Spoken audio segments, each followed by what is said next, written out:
All right, today's CarCast is going to be shot in the STO. We're going to be talking about how I lost about $120,000 in a month. And we're going to be cruising in this thing. We're going to be driving to Baba's Chicken in Redlands. Today is the soft opening day. It's about 70, 80 miles from here, I believe. So we're going to be cruising. I need a coffee, but I don't have any cup holders. So if I'm a little bit groggy, I apologize. It is currently 9:45 in the morning. So let's get to it. Okay, so I ended up grabbing a coffee because I want to be awake for this, and on my screen it looks like I'm pretty dark, so if you can't see me or if I'm not in the best lighting, I apologize. Try my best here, right? That's not floored, by the way. My tires are still cold, so I don't want to floor it.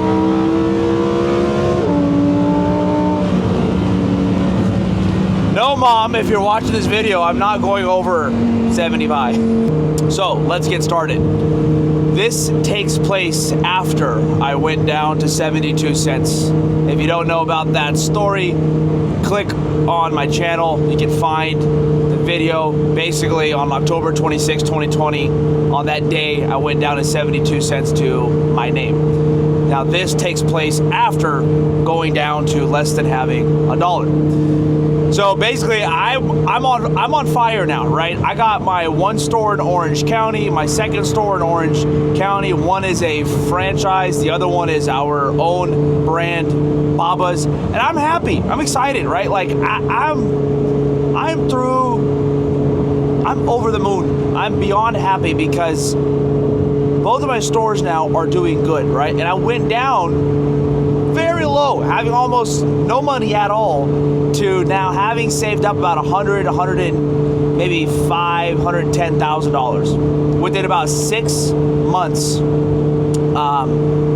of opening up the second location, right? Now I have this like fire under me. I'm like, yo, like I need to make more. Like this is easy. Like I figured it out. This is not so hard. Blah blah blah. Right? So I keep finding spot after spot.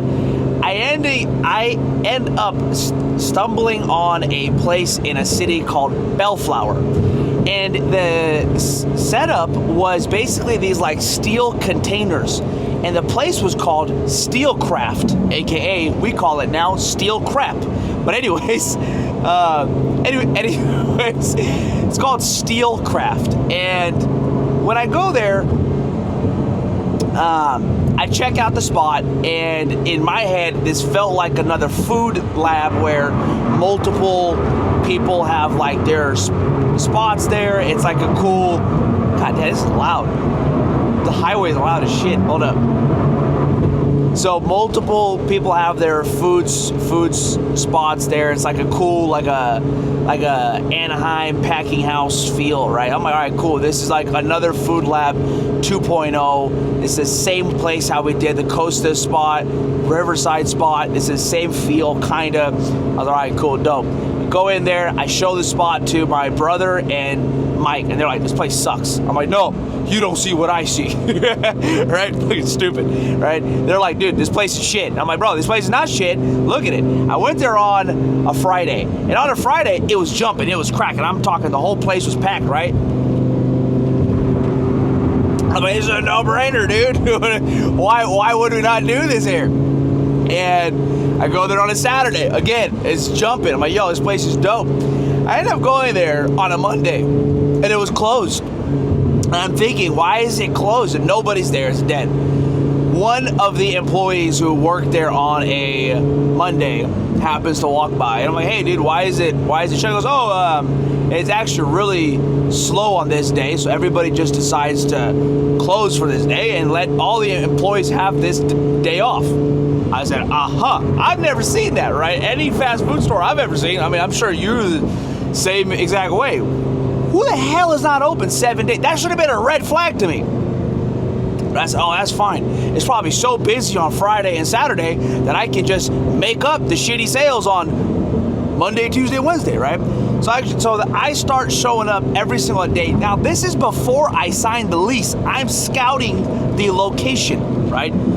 And Monday, closed. Tuesday, dead. Wednesday, dead. Thursday, and Friday, poppin'. Saturday, poppin'. Sunday, and. So it's only 2 days. It's only 2 days where it's like jumping. And even that, it's only from like 4 to like 7. That's it. But I was so desperate. And I want you to keep that in mind. I was so desperate for some reason to open something up. I had so much fucking fire under my ass to make something happen. I was so just, I need to make more money. I need to be successful. I need to take care of my mom and my dad and my wife and my family. I was so hungry that I said, screw it. I'll do it. Like, I'll figure it out.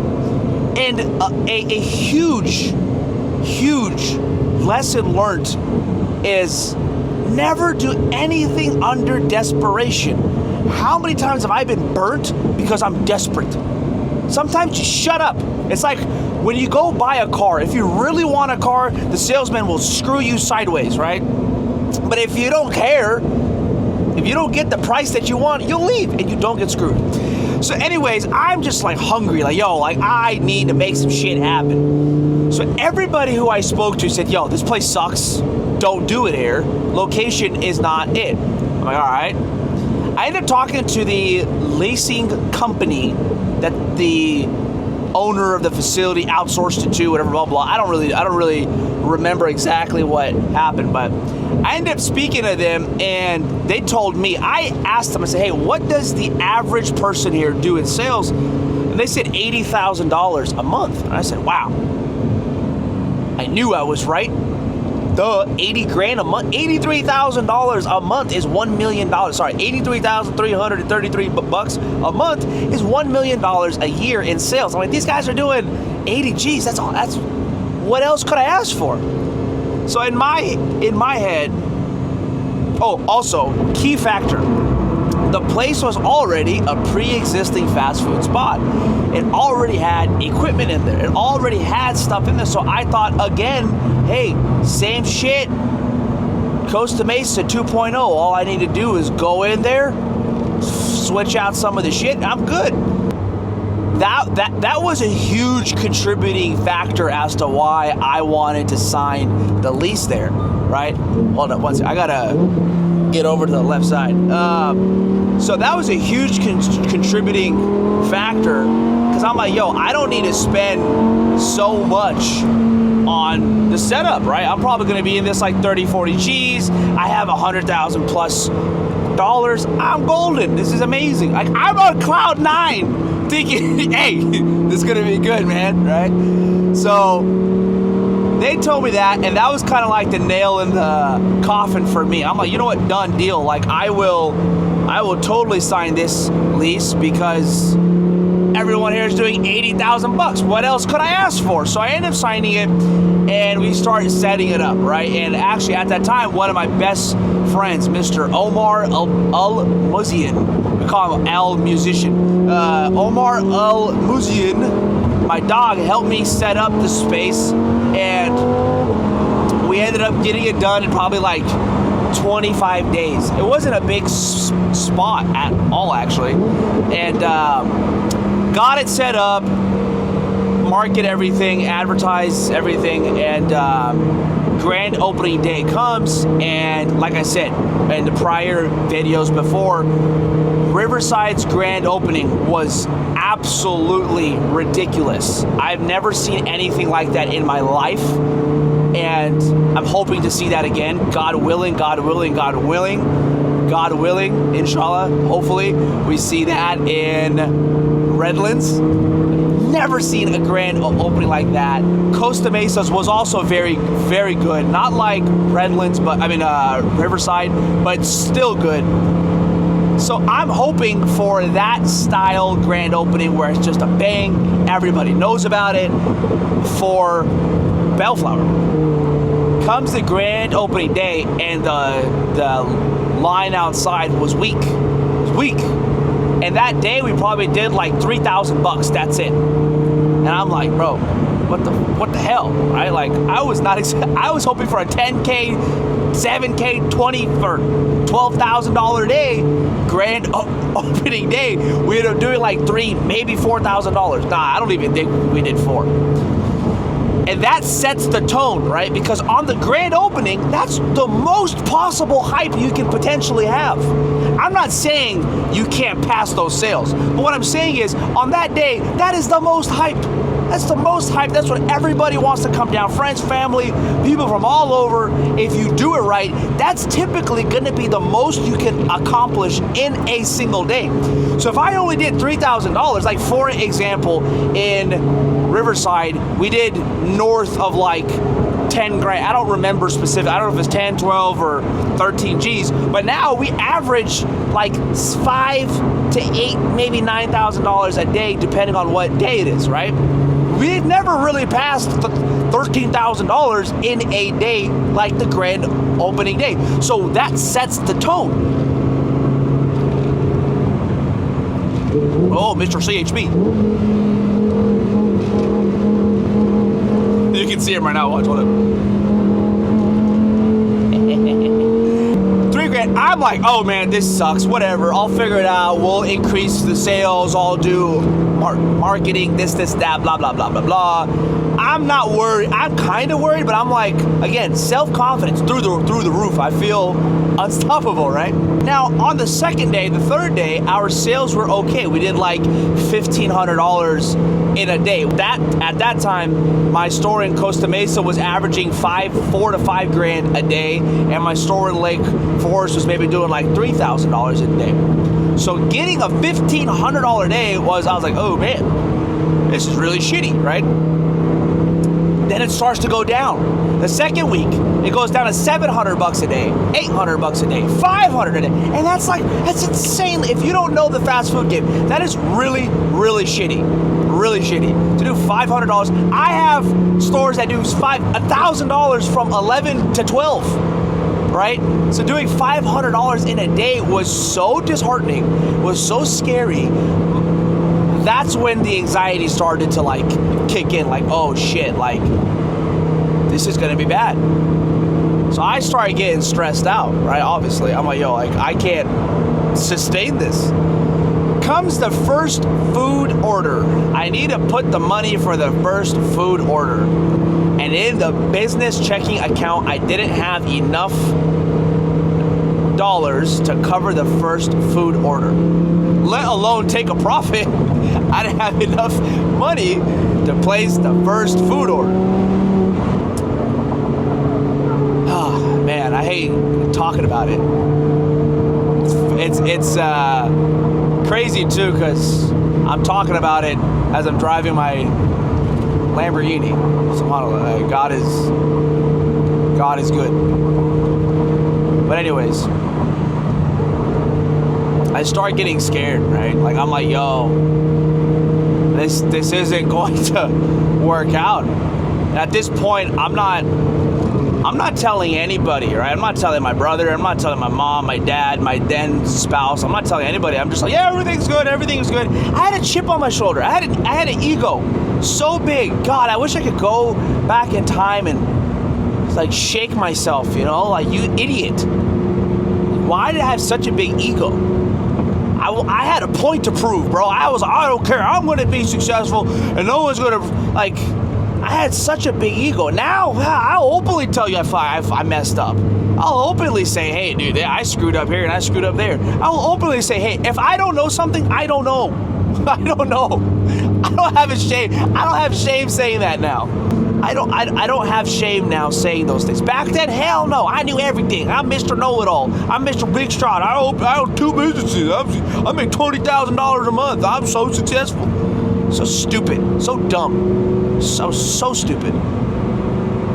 So I start doing the math and I'm like, all right, these sales are really shitty. I will not be able to sustain this. I end up going and asking somebody else there who owns another spot. I say, hey, what do you guys do in sales a month?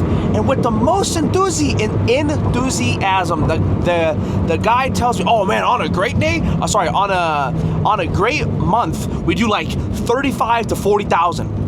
And my heart sank to my ass when I heard this. I said, what? He goes, yeah, on a good month, We do 35, which mind you, Costa Mesa at this time was doing $110,000. My other store was doing about this was back in 2020. So I was doing like $80,000, $85,000, right?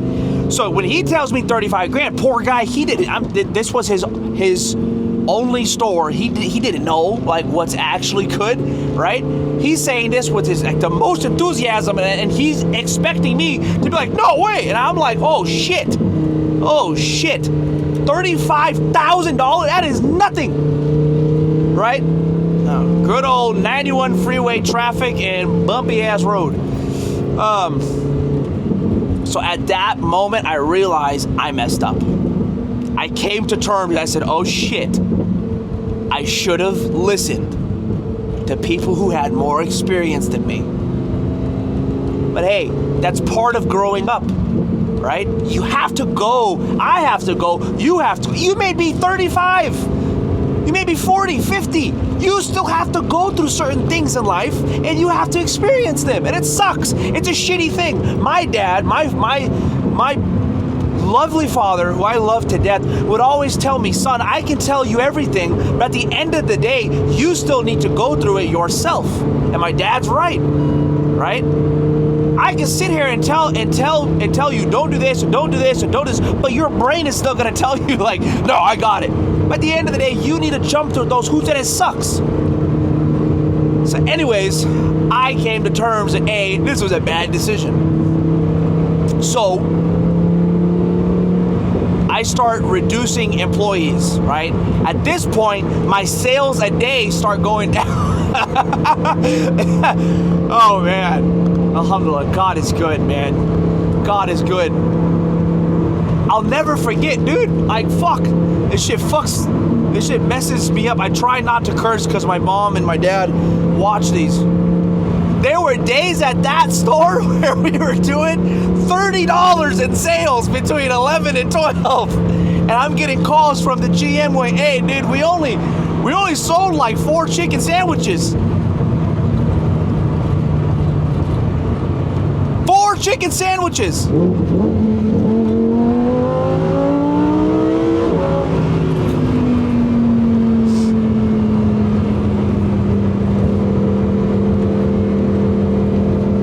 Talk about anxiety. Talk about, bro, I just went broke. And then I stacked up again, and I'm going broke again.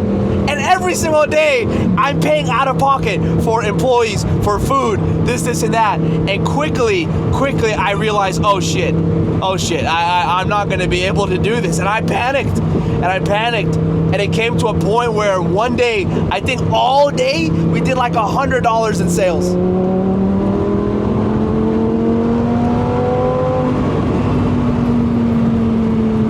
So one day I'm at Irvine Spectrum. And I get a phone call from the general manager, and God, I can't see shit on the screen. And he tells me, hey, it's 1 o'clock. We haven't made a single sale. And I'm marketing, I'm posting, I'm doing everything that I can possibly do because we haven't gotten a single sale. I said, really? He goes, yeah. And he tells me, he goes, man, honestly, I think you should just shut it down and evaluate. And as much as I hated to hear that, he was right. And I did that. I told him, I said, close it down. And I remember my then wife, she had no idea, right? Because again, just big chip on my shoulder, right? I'm the big man, I'm the big dog, you know that I'm a big dog, I do big dog shit, right? My ego was too big. I was too embarrassed to tell my then spouse, your husband is failing. Homie, he's not doing a good job, right?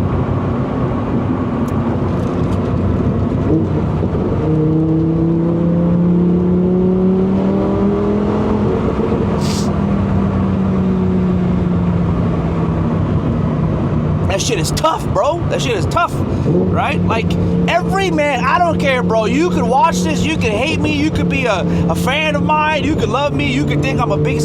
Every man can agree with me that every man's dream is to take care of their wife, to take care of their girl, is to spoil their woman, is to shower them with gifts, is to give them the life that you want to give. And that's all I ever wanted to do. But I was doing it in such an erratic way. I was doing it in such a not methodical way. I was doing it with so much desperation at that time that it's just, I failed miserably.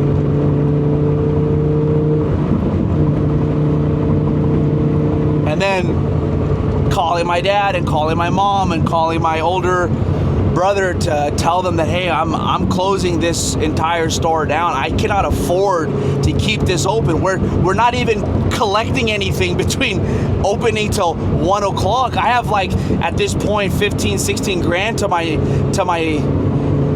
name. Like, I can't keep doing this. And everybody's like, no, you should try. I said, I don't have the money. I don't have the money. The sales aren't there. And at this point, Costa Mesa and the other store, they're gonna pay to keep this store alive, and then I'm not making shit. I have responsibilities. I have an apartment. I moved out of my house. I have a spouse to take care of. And all the while, let me say this too, all the while, and I think this is why a lot of people appreciate me, is because I'm very transparent about my life. While this is happening, as I'm going broke again, there's multiple life events happening all the while I'm going broke. My brother and his wife had a son. His name is Zan. And Zan was born 3 months early. And he was in the NICU for 90 days. My nephew was born with 2 holes in his heart. And there was a risk that he could be blind. And not only was that horrible, by the way, my nephew's a freaking tank now, mashallah. Kid is, alhamdulillah, he's good. So I'm going broke. I'm watching my brother go through hell. I'm watching his wife go through hell. My nephew is in the NICU, and we don't know if he's gonna survive or not. All the while, marriage problems. I'm not gonna go into fucking detail, but me and my then spouse, obviously I'm divorced now, right? So, like, I'm going broke. My brothers, and if you guys know me, you guys know me and my big bro are like this. There is no me without him. I'll say that. There is no me without him. So watching him go through pain, my nephew be in pain, my marriage going to shit, and because of that, not having a relationship with my mom and my dad, like, all these things are happening, and I'm like, dude, what did I do to deserve this? I'm just trying to make money.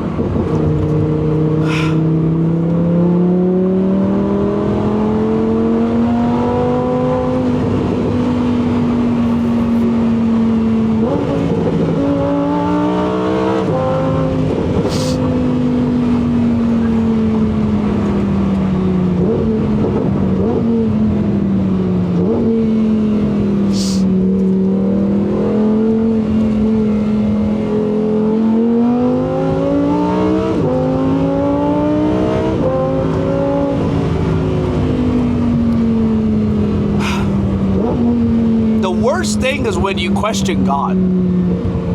I don't care if you're Buddhist, I don't care if you're Christian, Catholic, Muslim, Shia, Sunni, I don't care. The worst thing was when you question God. Because how many times have I questioned God, and how many times have I been like, God, why? Why are you doing this to me? But in my faith, what does it say? It says, you plan, but God is the best of planners. And I didn't realize I had to go through all those things. I had to lose $100,000 in the blink of an eye. I had to get divorced to learn, and it sucks that that's the way that God made it in my life, that these are the things that I have to endure. And I sit there and I think, why? But because I went through all these things, I am who I am now. And I get asked this all the time. Would you ever, if you could go back and change anything, would you ever do it differently? And the answer is, and I say this with pain, no, I wouldn't. I don't ever want to experience what I experienced again. I don't ever want to be broke again. I don't ever want to go down to 72 cents again. I don't ever want to be afraid of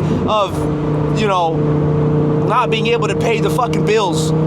Nobody knows this, and I'll share this here. I was so broke that I couldn't afford the rent to my apartment, and I didn't pay the rent for 3 months back when I was 24 years old. And my then wife would then ask me, hey, why are they putting signs on the door saying that we owe rent? I said, oh, they're probably having some problem with their system. I paid it though. She goes, oh, okay. I was too embarrassed to tell her that I'm going broke, and I was trying my best to be a man and support her. I was trying my best to do these things, and again, no shade to her. No shade to her. I'm talking only about me. No shade to her.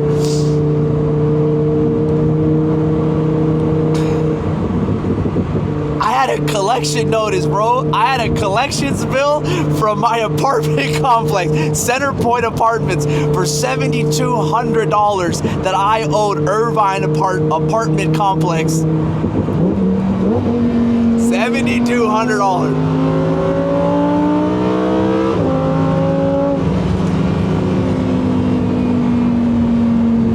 And I hate talking about this shit, but you gotta hear it. I've been there. I know what it's like to be broke. I've had collections bills. But what so many people don't realize is, dog, that's no excuse to quit, homie. I did not back down. I did not back down. I did not lose my faith in God at that time. Did I ask God, why are you doing this? Absolutely. But I never lost my faith in him. I'll tell you that much. Never. Never. You go through a little bit of trials here and there. Oh, I tried to start a business, but I didn't make money the first month. Shut up. Get the fuck out of here. What the fuck? Well, shut up. Shut up. I get people who DM me, oh, bro, I'm trying to be successful, but I started a business in the first 60 days. I didn't make a sale. Shut the fuck up.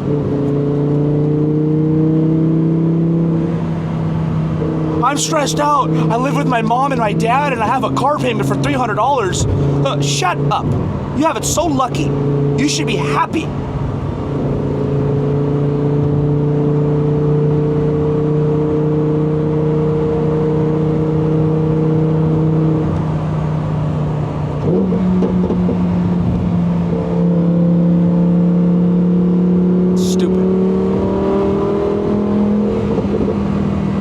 Imagine, bro, like, I think about it so many times, honestly. When I reflect on where I've came from a lot, and I think about, like, bro, there was a point where I hadn't spoken to my mom and my dad for 6 or 7 months because of, like, family stuff, and I was going broke, and my brother's going through his shit. The businesses are going through their shit. It was the most chaos, most just mayhem I have ever experienced in my life, ever. And now you fast forward now.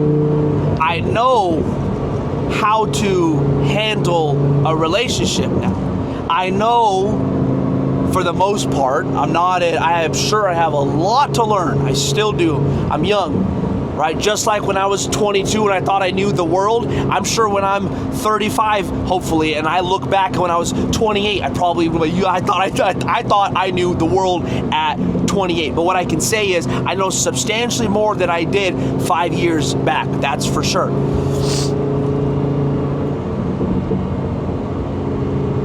But now I know, for the most part, what not to do. So you have to go through life and jump through these hoops to learn what not to do. It's the same way how when you're doing math, learning 2 plus 2, first you say 5, and then you say 6, and then you say 9, and then you say 1. Eventually you end up saying 4. You fuck up a few times until you get it right. It's the same thing in life, in business, relationships. You're gonna mess up.